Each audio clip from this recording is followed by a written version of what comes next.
Mae pleser gyda fi I gyflwyno y siaradwr nesaf, y bardd Ceri Wyn Jones. Ga I ddweud yn gyntaf, mae Ceri yn dod o Aberteifi, lle hyfryd iawn. Right. Mae Ceri wedi ennill cadair yr Eisteddfod Genedlaethol ddwywaith. Dim ond un, ond dau gadair. Dim ond un cadair gyda fi, dau gyda Ceri.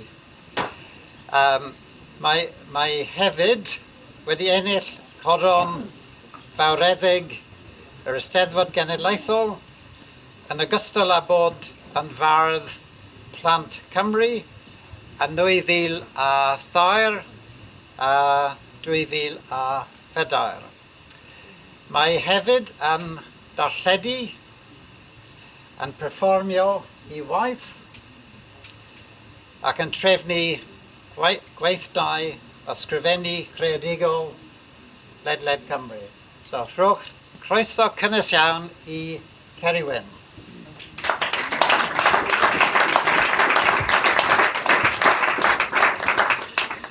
Wel, bore da I chi gyd.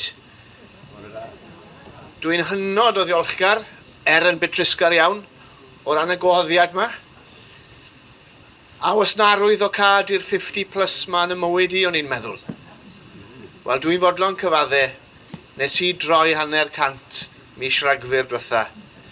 Felly, oedd pwy bynnag halodd y gwahoddiad yn gwybod hynny, dwi'n credu, ond dwi hefyd yn gwybod I bod hi 10 mlynedd yn union yn iawn a fi, felly newydd droi 40 mae hi. Ond na I ddim gweud pwy yw hi. Mae e'n bleser, mae Sir Gar wedi gofyn I fi ysgrifennu cerdd a ddau at hynny yn y man, ond wrth ni wedi un gair yn gyflym iawn yn Saesneg.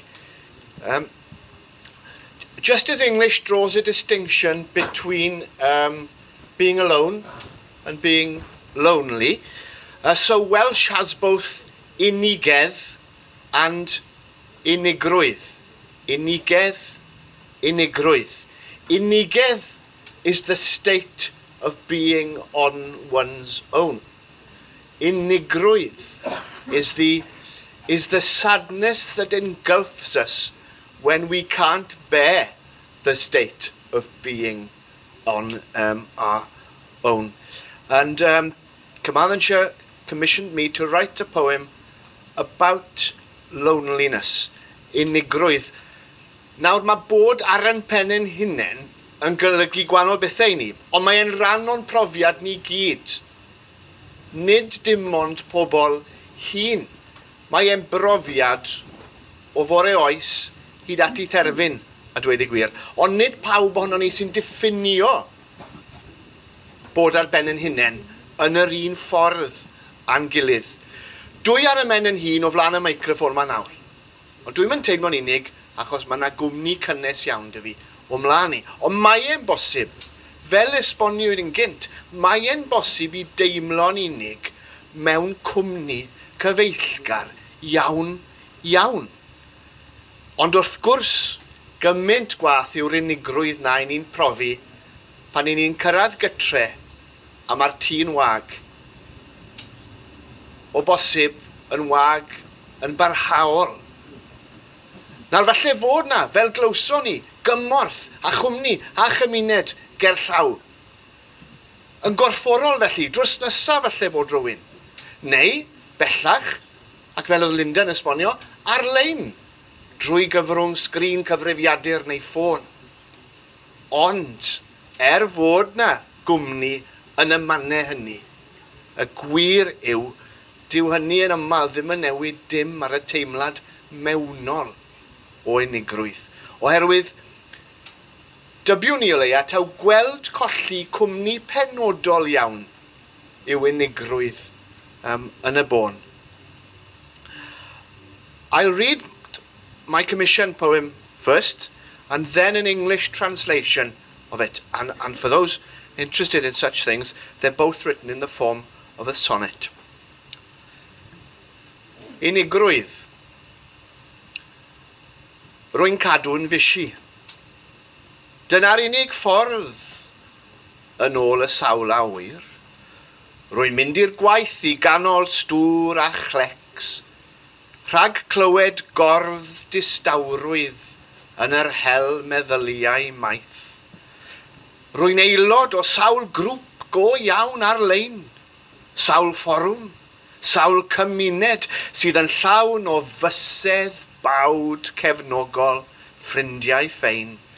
Y rhai a wyr y bydd bob dim yn iawn, mae'n debyg.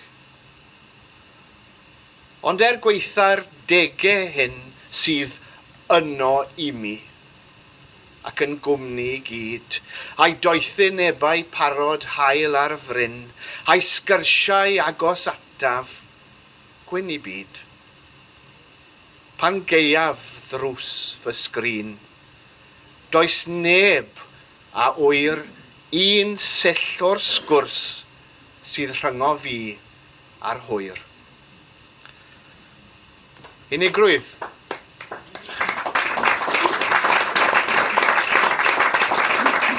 Unigrwydd, loneliness.